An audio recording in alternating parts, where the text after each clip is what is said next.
얼마 전에 친구 목사님들 모임이 있어가지고 갔는데 한 친구 목사님이 껴달라고 해서 오더라고요. 약간 탐탁지 않았지만 그래도 목사니까 기쁜 마음으로 같이 보자. 근데 그 친구가 모여서 그러는 거예요. 나 사임했어. 충격적인 메시지에 다들 할 말을 잃었습니다. 저희 그래도 친구들 가운데는 아주 건실하게 또 규모가 또 제법 있는 서울에서, 그리고 서울의 아주 학구열이 큰 도시에서 수백 명의 목회를 하는 그 친구가 내심 부러움의 대상이었죠. 또 모이면 늘 자신만만한 이야기만 했던 친구였거든요. 그런데 사임을 했다는 거예요. 왜 그런가 했더니 매년 한 번씩 입원도 하고 몸도 안 좋아서 좀 힘들었다는 거죠. 뭐가 그렇게 힘들고 몸이 안 좋았냐라고 했더니 심장도 막 갑자기 빨리 뛰고 숨도 가빠지고 이런 증상이 보이길래 뭐 그런저런 일이 있었다는 거죠. 혈압도 막 올라가고. 그래서 제가 보기에는 요즘 소위 말하는 공황장애 그런 거 있잖아요. 그 증상 같은데 아무래도 검사에도 안 나오고 다 그렇거든요. 그런데 뭐 그런 목사님들이 주변에 있었는지라, 그런 이야기들을 몇 번 들어본지라 그런 것 때문인 것 같다라고 하면서 이런저런 위로의 시간을 보냈습니다. 또 아니나 다를까 얼마 전에 한 목사님이 암이라고 이야기해 주셔가지고 왜 이렇게 아픈 분들이 많은지 이 생각 저 생각 드는데, 그 친구 생각이 좀 나면서 좀 내심 속상했어요. 아니 몇 년 동안 그렇게 아프고 힘들었으면 좀 내색도 하고 아프다 힘들다 기도해달라 도와달라 할 법한데 전혀 그런 거 없이 다 결정하고 사임했습니다 이러고 나서 뭐 한 달간 병가할 때도 전혀 연락 없더니 마지막에 그냥 좀 속상했고 좀 짜증이 났습니다. 사실은 아니 친구인데, 같은 동역하는 목회자인데 내가 너무 무심했나? 이런 생각도 들고 좀 여러 가지 마음이 뒤섞였습니다. 목회가 그렇게 힘든가? 일단 저는 건강합니다. 저는 잘 목회하고 있습니다. 우리 성도님들이 또 사랑이 많으셔서 즐겁게 목회하고 있습니다. 근데 그런 복합적인 마음이 좀 있었어요. 우리 옛말에요 그런 이야기 있잖아요. 좋은 일과 병은 알리라고요. 그래야 된다고요. 맞아요. 좋은 일은 알려서 기쁨을 나누고 또 아픈 거는 더 알려요. 특히 성도라면 더 알려서 같이 기도해야죠. 기도 제목으로 나누고 또 기도할 때 정말 하나님의 은혜 역사가 일어납니다. 그런데요 현대로 넘어가면서 이게 잘 안 돼요. 사람들이 적당히 거리를 둡니다. 그리고 괜히 신세 지는 것 같고 괜히 부담 주는 것 같고 또 괜히 약점 보이는 것 같아서 아프고 힘든 거 잘 이야기 안 해요. 기도 제목으로 내놓으셔야 되는데도 교회 안에서도 그런 거 잘 안 하려고 하거든요. 현대 심리학에서 이것을 회피형 애착이라고 합니다. 이 애착 관계에서 적당히 회피하면서 사는 거예요. 개인주의로 살고 싶은 거죠. 왜 그럴까요? 옛날에 아주 끈끈한 관계가 있었는데 간쓸게 다 내주고 이 소식 저 소식 숟가락 개수까지 다 알려주고 살았는데 뭔가 딱 틀어지면서 관계가 깨지니까 그 시간들이 너무 아깝고 다시는 그런 상처받고 싶지 않고 또 그런 관계를 만들고 싶지 않아서 일부러 거리를 멀리 둡니다. 그런데 그렇게 사는 게 맞나요? 아니죠. 아이러니하게도 현대인들이 더 외로워하잖아요. 더 사람을 만나고 싶어요. 더 진정한 관계를 원합니다. 그런데 한편으로는 그 진정한 관계를 만들고 싶지 않아 하는 이 괴리 아이러니 속에서 우리는 살아갑니다. 우리는 어때요? 오늘 말씀 가운데 좀 그런 부러운 관계를 좀 바라보고 또 꿈꾸고 그렇게 살아갈 수 있었으면 좋겠어요. 오늘은 그 본문이잖아요. 중풍병자 친구를 위해서 예수님이 왔다는 소식을 듣고 그 친구를 들쳐 메고 저 위로 올라가서 지붕을 뜯고, 지금 이거보다 중요한 거 우리 권사님 움직이시는 거니까 권사님 바람이 많이 불어서 뒷자리로 가신 것 같아요. 괜찮으셔요 권사님? 네, 잘 자리 잡으신 걸로. 이 관심과 사랑의 그 결정체 이야기가 오늘이죠. 지붕을 뜯고 친구를 그 침상에 내려가지고 쫙 내려가지고 그 중풍병 움직이지 못하는 약간 그 몸이 불편한 그 친구를 예수님 딱 보시고 죄사함의 은혜로 허락해지고 나중에 고쳐주는 이 이야기, 이 친구들의 너무나 아름다운 우정과 사랑의 이야기가 오늘 본문 가운데 등장합니다. 이 말씀으로 우리는 오늘 한 3가지 교훈을 살펴보려고 하는데요. 2가지 정도 우리 신앙생활에 참 유익이 될 만한 요소를 한번 살펴보고요. 한 가지는 아주 신앙의 핵심적으로 우리가 잊지 말아야 될 가장 중요한 내용을 살펴봅니다. 첫 번째로는요, 성도는 인생을 살아가면서 죄악으로 말미암은 걸림돌이 있다는 것을 기억하며 살아야 돼요. 걸림돌이요. 오늘은 이 돌로 3가지를 잡았거든요. 걸림돌, 디딤돌, 반석 이렇게 됩니다. 쭉 너무나 익숙한 단어들이니까 말씀드려도 될 것 같아요. 죄로 인한 걸림돌이 있습니다. 오늘 이 중풍병자에게는요, 중풍병이라는 걸림돌, 인생의 정말 큰 걸림돌, 도무지 없어지지 않는 그런 걸림돌이 있었죠. 왜 하필 나에게 이런 병이 찾아왔는지. 우리 큰 병 걸리면 그런 고민하잖아요. 왜 나한테 이런 병이 찾아왔는지. 사랑하는 성도님들, 육신에 자신 있는 사람 아무도 없습니다. 그리고 이 질병이라는 걸림돌, 육체의 연약함이라는 걸림돌은 누구나 걸려 넘어질 수 있습니다. 우리 작은 그 바이러스 하나에도 코로나 막 엄청 힘들었잖아요. 요즘에 감기 유행하고 있다는 거 보니까 작은 바이러스 하나에 우리가 며칠을 알아눕습니다. 그리고 건강검진하다가 뭐 한 2cm 정도 뭐 발견됐습니다 하면은 가슴이 턱 내려앉아요. 내가 건강 그렇게 챙겼어도요, 질병의 걸림돌이 누구에게나 찾아올 수 있습니다. 왜 이 세상에 질병이 존재할까요? 우리는 이것을 성경적 대답으로 죄 때문이라고 하죠. 우리는 하나님과의 그 영원의 삶을 살아갈 존재였는데 죄가 이 세상에 들어와서 아담과 하와로 말미암아 온 세상으로 점점 퍼져가게 되고 그 죄 때문에 우리는 죽음에 이를 수밖에 없게 되었습니다. 그리고 이 죽음에 이르는 것 우리뿐만 아니라 세상 자체가 아예 깨져버려가지고 이 세상에 그러한 악한 것들, 걸림돌들이 많이 생겨난 거죠. 대표적인 게 이 죽음의 질병인 거죠. 질병, 육체의 문제요. 운이 좋은 사람은 좀 덜 걸릴지 몰라도 육체로 고생 안 하는 사람은 아무도 없습니다. 죄 때문에요. 근데 또 이렇게 말씀드리면, 크고 힘든 중한 상태에 놓인 분들 가운데 내가 인생을 잘못 살아서, 내가 인생을 죄 지면서 살아서 하나님이 나에게 벌 주시는 거야 라고 오해하실까 봐 설교의 서두에 목사님 이야기를 꺼낸 거예요. 목사님도 공황장애 걸리는 시대, 목사님도 암에 걸리는 시대, 누구나 이 육체의 문제에서 자유할 수 없어요. 개인의 잘못이 아니라 이 세상에 그냥 퍼져 있는, 만연해 있는 이 죄 때문에 우리는 다양한 걸림돌의 인생을 살아갑니다. 인생에 어려움 없는 사람 아무도 없어요. 그래서 우리 기도 제목 어려움 놓고 기도합시다라고 하면 각자 너무나 애절한 기도 제목으로 기도하잖아요. 육체의 문제만 그런가요? 환경의 문제, 상황의 문제 다 걸림돌입니다. 오늘 본문에 보세요. 이 중풍병자에게 가장 큰 걸림돌은 육체의 문제일지 모르겠지만 그것만큼 힘든 문제가 사람이었습니다. 사람. 예수님이 왔다는 그 소문이 들린지라 오늘 본문 1절과 2절 말씀, 2절 볼게요. 많은 사람이 모여서 문 앞까지도 들어설 자리가 없게 되었는데 사람들로 가득 차서 그 집이 꽉 찬 거예요. 사람들 때문에 이 잘 못 움직이는 중풍병자는 들어갈 수도 없어요. 말은 제대로 했겠어요. 저 제발 좀 비켜주세요. 이런 게 되지가 않는 거죠. 베데스다 연못의 그 병자처럼 자기 스스로 할 수 없는, 그리고 그 사람들이 더 이미 앞서가 있는 거죠. 그런데 보세요.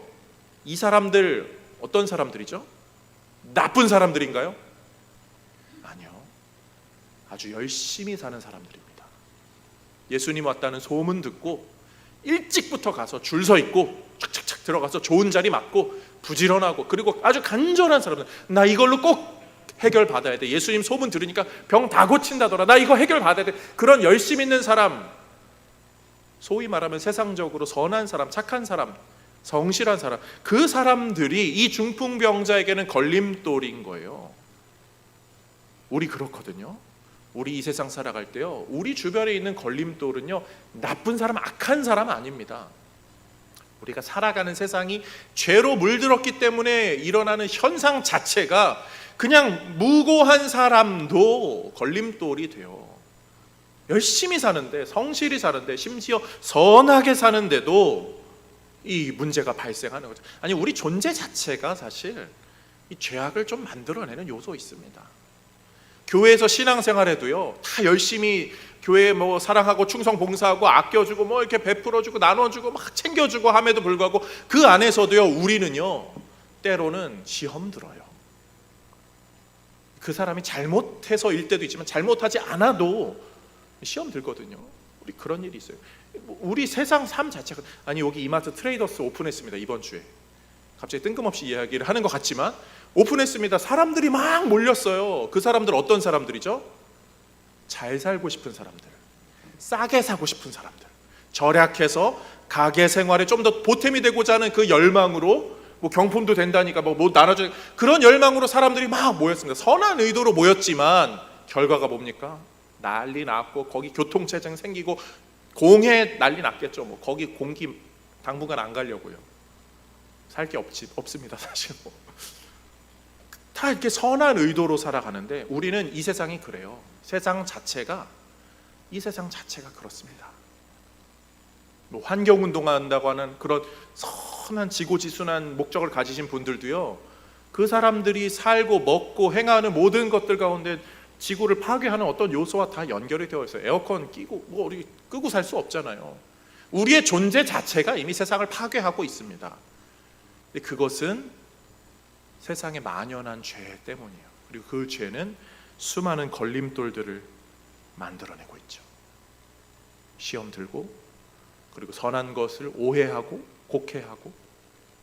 그럼 우리는 어떻게 살아야 됩니까? 오늘 본문에 있는 그런 일들이 나에게도 벌어질 수 있고, 저 열심히 사는 사람들이 그냥 내 걸림돌이 될 수 있는데 어떻게 살아야 될까요? 두 가지 정도만 생각해 보면요. 하나는 이 세상에 그런 걸림돌들이 얼마든지 생길 수 있기 때문에 좀 더 조심하자. 내 말 한마디, 행동 하나, 주변을 좀 둘러보자. 이렇게 막 줄 서 있다가도 뒤에 중풍병자 보면 너 너무 심각하네, 먼저 가. 이런 건 둘러보는 사람만이 할 수 있는 거잖아요. 세상에 걸림돌에 많은 세상에서 내가 걸림돌에 되지 않도록 좀 둘러보고 말 한마디 생각해보고, 이런 건 성도에게 너무나 중요한 기본적인 예의입니다. 그리고 또 하나 우리가 생각해야 될 것은, 인생엔 누구나 다 큰 문제를 마주하거든요. 그러면 그것 때문에 너무 절망하지 마세요. 우리는 죽음이 끝이 아닌 사람들이잖아요. 그리고 내가 잘못해서 그런 중한 질병, 큰 사고, 큰 어려움, 그런 거 아닙니다. 우리 열심히 살고 성실히 살고 최선을 다해서 살아도요, 이 세상이 우리를 물어뜯습니다. 가정을 파괴하고요, 찢어버리고 어떤 사고를 만나게 하고, 그거 너무 내 잘못이라고 그렇게 생각하지 않으셨으면 좋겠어요. 우리를 그렇게 자꾸 내 잘못 내 탓이야 하는 것이 우리를 자꾸 이렇게 함몰시키는 세상의 방법이죠. 할 수만 있다면 좀 둘러보시고 조심하시고, 또 내 잘못이 아니라 죄 때문이라는 것 정도는 인식하시면서, 그러면 이 죄의 문제를 어떻게 해결할지를 생각하면서 살아가면 되겠죠. 그런 면에서 우리가 오늘 두 번째 핵심을 좀 기억하면 좋겠어요. 인생의 걸림돌들을요, 내가 치울 수 없는 걸림돌을 치우시는 분이 우리 하나님이시라는 거예요. 아니, 그걸 치우실 뿐만이 아니라 하나님은요, 그것을 디딤돌로 바꿔주시죠. 창세기에 나오는 요셉의 이야기, 가족과 찢어지고 형제로부터 미움받고, 그리고 노예가 되고 팔려가고 죽을 위기에, 그리고 거기서 또 오해가 쌓이게 되고 감옥에 갇히게 되는 그런 인생 가운데서도 요셉이 다 지나가면서 하나님이 이것을 다 선으로 바꾸셨다라고 말하죠. 그러한 고생이 디딤돌이 돼서 오히려 도약을 하게 된 것이 요셉의 인생이에요. 근데 하나님이 그것을 하시는 분이죠. 오늘 본문에 이 중풍병자에게는요, 이 중풍병이 사실 그런 지점인 거잖아요. 중풍병이 있어서 진짜 친구가 누군지를 알았어요. 우리 그렇잖아요. 힘들 때 친구가 진짜 친구라고요. 중풍병이 있었으니까 진짜 친구, 가짜 친구가 걸러진 거예요. 그런 면에서 이 중풍병은 그에게는 큰 걸림돌이었지만 어떤 면에서는 디딤돌이 될 수 있었어요. 그리고 이 우정과 이 사랑, 이 섬김, 이건 너무나 귀한 우리에게 주는 본보기가 됩니다. 오늘 본문에서 이 친구들이, 진짜 친구들이 참 귀한 역할을 합니다. 오늘 말씀 한 절 볼까요? 5절 말씀. 예수께서 그들의 믿음을 보시고 중풍병자에게 이르시되 작은 자야 내 죄사함을 받았느니라 하시니. 이 중풍병자에게 이 믿음의 친구라는 이들은 진짜 디딤돌이었어요. 그리고 그들의 믿음을 보시고, 다시 한번 볼까요? 아주 중요한 구절인지라 그들의 믿음을 보시고 예수님이 친구들의 믿음을 보고 이 중풍병자에게 은혜를 베푸신 거죠. 이거 좀 납득이 되세요? 자, 은혜가 충만한 친구가 있으면 그 친구의 덕택을 볼 수 있다 없다? 대답을 좀 잘 안 하시는 대답을 안 하실 수도 있죠. 안 해도 됩니다. 또 제가 또 그런 걸로 괜히 이상한 질문할 때도 있어요. 있는데 오해할 수도 있거든요. 그래서 믿음이 좋은 사람들의 유익과 혜택을 받기 위하여서 우리는 믿음이 좋은 사람들에게 기도 부탁을 해야 됩니까? 말아야 됩니까? 해야죠. 그런데 여기에 약간의 함정이 있거든요. 믿지 않는 사람들도 그래요. 나는 좀 믿음이 별로고 나는 능력도 없으니까 믿음이 좋은 사람의 곁에 가서 혜택을 받아야겠다. 영험한 사람한테 가서 내 앞날을 어떻게 될지 알려달라고 해야겠다. 저 장군님을 모시는 사람이 영험하다더라, 저 신령님을 모시는 사람들이 영험하다더라 라고 해서 많은 사람들이 그런 영험한 사람들을 찾아갑니다. 이 세상의 방법이죠. 믿음의 사람들도요. 그런데 그런 요소가 있어요. 예전에 부목사 생활할 때요, 이렇게 부흥회 하면 목사님들이 쫙 서 있거든요. 성도님들 나와서 기도 받으세요 하거든요. 누구한테 제일 긴 줄이 서 있죠? 담임 목사님. 부목사님은 나한테 좀 와서 기도 좀 받으시면 좋겠는데 하는데 안 와요. 잘 이렇게 하거든요. 그 열정의 순진한 열정은요 너무 귀하시죠. 사실 그러니까 목사님한테 기도받고 우리 담임 목사님한테 기도받고 싶은 열정인데요, 약간 조심하셔야 되는 지점이 있다는 거예요. 나쁘다는 건 아니고 조심해야 되는 것들. 근데 오늘 본문에요 보면요, 그 친구들의 믿음을 보고 예수님이 이 병자에게 은혜를 베풀어 주셔요. 근데 여기서 우리가 잘 기억해야 될 것은요, 이 믿음이에요. 이 믿음. 친구들의 믿음이 뭐냐는 거죠. 친구들이요, 거기 있는 사람들보다 가장 믿음이 1등이어서 예수님이 비교해보니까 사람들의 속마음을 내가 다 보니까 이 친구들의 믿음이 1등이야. 그래서 내가 이 친구들의 믿음 보고 너를 고쳐준다, 이것인가요? 아니요. 분명히 더 간절한 사람이 있었을 거예요. 사실 남의 질병 갖고 그렇게 간절하지 않습니다. 아무리 친구여도요, 간절함의 정도는요, 내가 아픈 사람이 제일 간절해요. 예수님 만나러 온 사람들 중에 그런 사람들이 있었을 거예요. 그렇게 따지면 이거 고쳐줄 텐데 라고 했던 그 믿음의 수준은, 이 친구들의 믿음의 수준이 더 높아서 예수님이 은혜 베풀어 줬다? 이거 아니죠. 그러면 믿음이 큰 사람들만 하나님이 은혜를 베푸십니까? 그런 거 아니거든요. 우리가 믿음에 대해서 조금 이해의 폭을 넓히셔야 돼요. 믿음이라는 단어는 이 신약 성경에서는 피스티스라는 단어로 사용됩니다. 이 단어는 믿음, 신실하다, 믿을만하다, 충성이라는 단어로 번역이 됩니다. 그리고 성경에 나오는 충성도 다 피스티스예요. 오늘 맥락에서 봅니다. 예수님께서 이 지붕을 뚫고 땀을 뻘뻘 흘리면서 이거를 줄을 내리면서 상을 내리고 있는 그 친구들의 믿음을 보셨을까요? 아니면 그들의 성실함과 충성스러움과 수고를 보셨을까요? 후자죠, 후자. 예수님은 지금 이들의 충성을 보시는 거예요. 이 친구를 위해서 수고하는 애씀을요. 이게 어떠한 애씀이죠?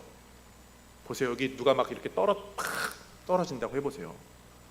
저 같은 사람 어떤 생각을 할까요? 누가 저기를 막 톱으로 켜고 있어요. 어떤 생각을 할까요? 저거 누가 보상해 주나.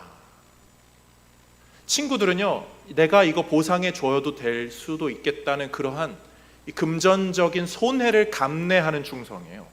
사람들이 막 야야야 뭐 하는 거야, 위험해, 데려와, 그러한 손가락질과 때로는 욕설과 비아냥과 너만 바쁘냐, 그리고 줄 서 있는 사람들이 얼마인데, 이런 것에 대하여서 불편함을 얼마든지 감내하는 거죠. 그럼에도 불구하고 한 가지 목적을 위해서 성실하게 행하는, 이게 충성이잖아요. 그 모습을 보시고 예수님께서는 이 중풍병자를 은혜로 이끄신 거죠. 신앙생활하면서요, 믿음이 중요합니다. 우리는 믿음으로 구원받는다는 것 때문에 사실 믿음에 대해 굉장히 신경 쓰는데요, 믿음을 신념으로만 생각해서 다른 건 뭐 잘 모르겠고 그냥 나는 내 마음속에 예수님만 착 있어. 그래서 나는 구원 받아. 물론 구원 받으실 수 있죠. 그런데 믿음은 좀 더 크다고요. 충성됨의 요소가 같이 들어가요. 그래서 행함에 같이 들어가는 요소가 있는 게 진짜 믿음이라고. 그래서 우리가 신앙생활 할 때요, 같이 충성의 자리로 나아가는 거죠. 어제 교회 대청소 있었거든요. 그거 안 나와도 구원받는데 지장 없습니다. 교회 주방 봉사 있거든요. 설거지 자리 있거든요. 그거 안 해도 구원받는데 지장 없습니다. 그렇지만 나와서 수고하고 애쓰는 분들이 계셔요. 저희 매주마다 이거 수요일 막 캘리브레이션 문자 나가잖아요. 이거 월요일부터 수요일까지 한 분 누가 담당하셔가지고 고민하면서 썼다 지웠다 썼다 지웠다 그런 수고함이 있어서 우리가 그걸 누리는 거죠. 근데 그거 안 해도 구원받는데 지장 없어요. 그런데 교회는요, 신앙 공동체는요, 그런 수고스러움과 애씀을 하나님이 보심을 알기 때문에 우리가 하는 거죠. 하나님이 그걸 기뻐하시거든요. 어제 청소했는데요, 교회 본당에 바뀌어진 거 있습니까? 바뀌어진 거 있어요, 없어요? 모르는 사람은 몰라요. 근데 아는 사람은 압니다. 어제 여기 등 여기 치웠네요. 그리고 여기 안 들어오던 등 천장에 이거 타고 올라가서 막 우리 임 집사님이 올라가셨습니다. 성만 말씀하겠어요. 근데 진짜 그냥 교회 왔나 보다. 오늘도 교회가 뭐 쾌적하네 하지만 수고한 분들은 기쁘다. 야, 진짜 하길 잘했네. 이 즐거움이 있는 거죠. 이 신앙의 유익이에요. 신앙적으로 더 추가적으로 누릴 수 있는 유익인 거죠. 그게 우리의 신앙의 디딤돌이 됩니다. 우리 잠언 말씀 한 절 보겠습니다. 전도서 말씀 4장 9절 10절. 두 사람이 한 사람보다 나음은 그들이 수고함으로 좋은 상을 얻을 것임이라. 혹시 그들이 넘어지면 하나가 그 동물을 붙들어 일으키려니와. 여기까지만 볼게요. 우리는요, 서로에게 디딤돌이 됩니다. 함께 할 때 더 강해져요. 내가 이렇게 좀 힘들어도요, 같이 있으면 견디고 버티는 것이 신앙생활입니다. 저는 이 디딤돌, 우리에게는 좀 자석 아닌가? 그런 거 있잖아요. 자철석, 자석이라고. 자석. 같이 있으면 착 붙어가지고 더 든든해지는. 그래서 우리는 좀 서로 그렇게 수고하는 거 아닌가? 그 수고와 애씀이 축복의 통로가 되는 게 신앙생활 아닌가? 그래서 주일이면 쉬고 싶은데 1시간씩 2시간씩 일찍 나와서 성가대도 하시고 반주도 하시고, 또 보이는 거 보이지 않는 곳에서 청소하고 애쓰고 뭐 요리하고 설거지하고 오다가 쓰레기도 한번 줍고 애쓰는 거, 이게 진짜 별거 아닌 것 같죠. 뭐 이게 구원받는데 전혀 뭐 영향 미치지 않는 것 같지만 그게 축복의 통로라고요. 그것으로 인해서 누군가는 큰 은혜를 받고 있고요, 누군가는 큰 도움을 받고 있고, 아무것도 아닌 것 같지만 그걸로 수많은 성도들이 또 유익을 누리게 됩니다. 오늘 본문은 분명히 그러한 것을 가르쳐주고 있어요. 신앙생활은 그런 좋은 친구들이 필요하다고요. 함께하는 게 신앙생활 아닙니까? 로마서 말씀 한번 볼까요? 로마서 10장 17절, 아주 중요한 구절이잖아요. 유명한 구절. 그러므로 믿음은 들음에서 나며 들음은 그리스도의 말씀으로 말미암아 느니라. 이거 개인의 신앙에 관련된 말씀 같아요. 말씀 잘 듣고 말씀 믿음으로 잘 이렇게 하는 거, 그리스도에 관련된 말씀으로 알아가는 것이라고 생각합니다. 그리스도의 말씀을, 성경 말씀 잘 알아야 믿음이 자라지라고 하는데, 믿음은 들음에서 난다고 합니다. 혼자 말하는 거 들으라는 거 아니잖아요. 유대 공동체는요, 항상 공동체예요. 같이 랍비의 말을 듣고 같이 암송하고 같이 들으면서 같이 말하면서 듣고 말하면서, 그러면서 믿음이 커져가는 거죠. 혼자 신앙생활 할 수 없습니다. 그리고 할 수만 있다면 서로 사랑하고 서로 챙기셔요. 혼자 있으면 얇은 실이지만 같이 엮이면 튼튼한 동아줄이 됩니다. 소망하기는 걸림돌 많은 인생이지만 큰 걸림돌, 작은 걸림돌 다 모아놓으면 작은 것부터 하나하나 밟고 올라가는 계단이 됩니다. 그렇게 걸어가는, 또 하나님께 나아가는 우리 모두가 되기를 주님의 이름으로 축복드립니다. 마지막 세 번째로요, 한 가지 우리 이런 신앙생활하면서 누릴 수 있는 유익과 비교할 수 없는 아주 핵심적인 내용이 오늘 본문 가운데 사실 들어갑니다. 오늘 본문에는요, 이 중풍병자 이야기가 나오죠. 그런데 예수님께서 5절에 이렇게 말씀하세요. 한번 다시 볼게요. 5절 말씀. 예수께서 그들의 믿음을 보시고 중풍병자에게 이르시되 작은 자야 내 죄사함을 받았느니라 하시니, 우리는 이 말씀이 익숙하죠. 뭐 자연스럽습니다. 중풍병자 내려와서 예수님 이렇게 저렇게 해서 결국 고쳐졌다라고 하는데, 보세요. 이 말씀이 조금 이상하거든요. 교회 지붕의 천장에 딱 구멍이 뚫린다고 해보세요.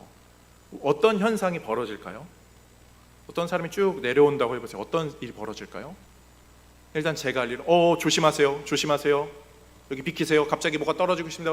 무슨 일이지, 저거 누구야, 교회 누가 지붕에 구멍을 내고 있어, 막 하면서 누구 저 사람 잡아, 막 이런 일이 벌어질 수 있을 것이고, 제가 만약에 여기서 뭐 나눠주고 있는데 누가 새치기처럼 딱 내려온다면 뒤에 있는 사람이 막 들고 이러면서 지금 뭐 하는 거야, 막 별별 일이 다 일어났을 겁니다.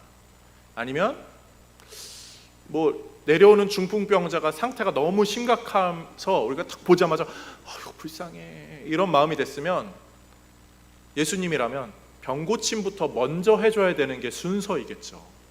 그런데 그러한 순서적인 요소들로 본다면 오늘 본문의 예수님의 죄사함의 이야기는 너무나 뜬금없습니다. 근데 왜 예수님이 지금 이 이야기를 하는 거죠?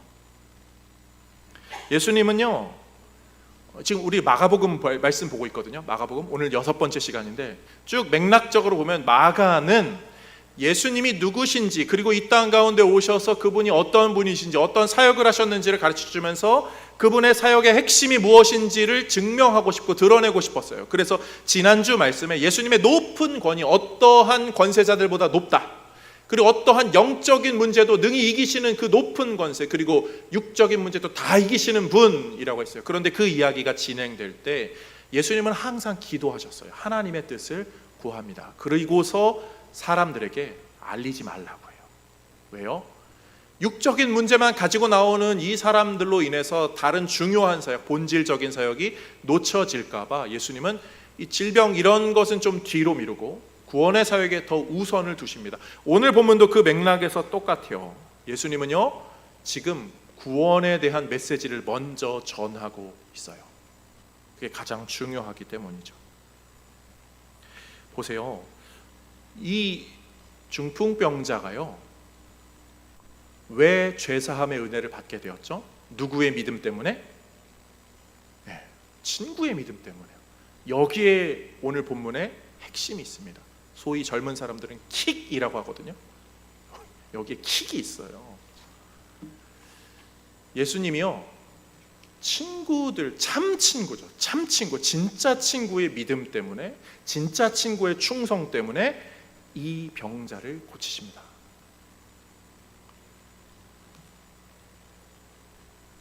우리가 중풍병자인 거 아세요? 우리는요, 우리 힘으로 조금도 우리를 구원할 수 없는 영적인 중풍병자, 영혼의 중풍병자입니다.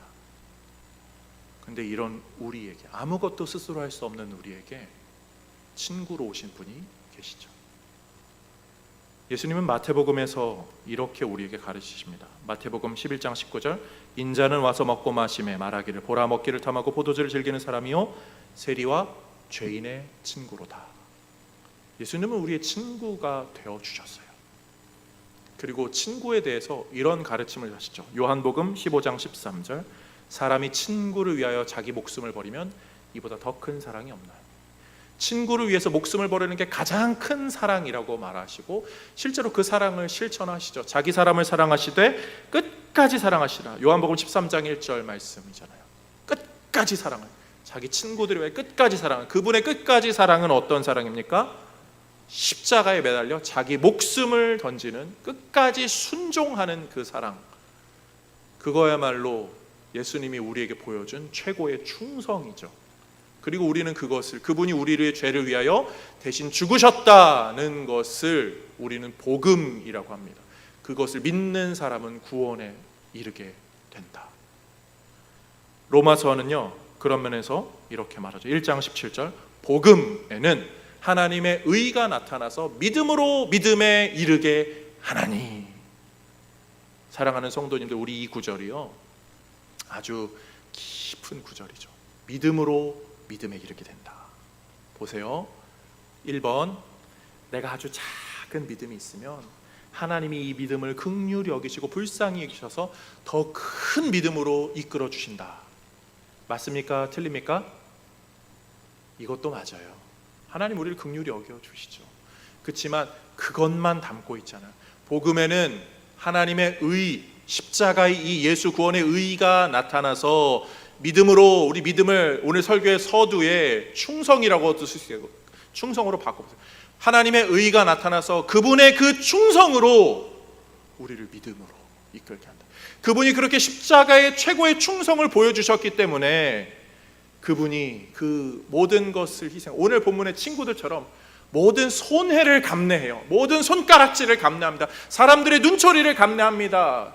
다른 어떤 것보다 우선시하고 싶은 이 마음 때문에 그 충성의 모습을 예수님이 보신 거예요. 저게 바로 내가 너희들에게 보여줄 충성이다. 그 믿음으로, 그 충성으로 우리도 믿음으로 구원의 길을 가게 되었죠. 그런 면에서 사랑하는 성도님들, 우리는 어떻게 살아야 하나요? 우리는 믿음으로, 예수님의 그 충성으로 믿음을 얻게 되었고, 이 작은 믿음을 하나님이 긍휼히 여기셔서 큰 믿음으로 이끌어가 주시는데, 그 부르심과 도전에 따라서 우리가 해야 할 수 있는 것, 해야 할 것, 또 할 수 있는 것이 있다면 가장 먼저 우리는 충성이겠죠. 충성.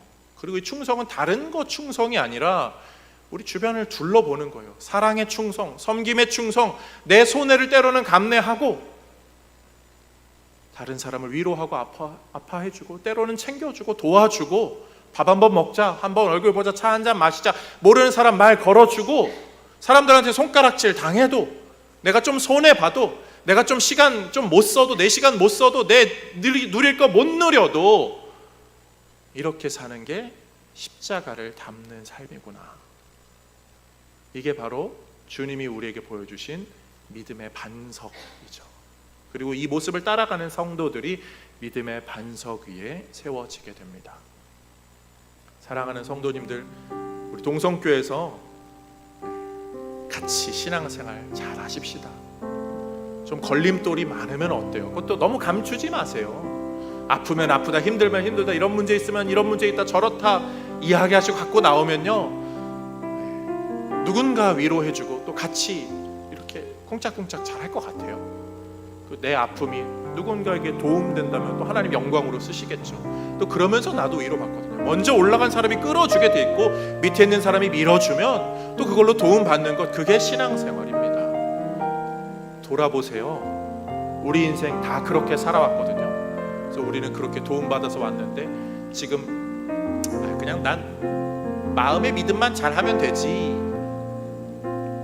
아니에요. 할 수 있다면 손 잡고 같이 신앙생활하는 우리 모두가 되기를 주님의 이름으로 축복드립니다.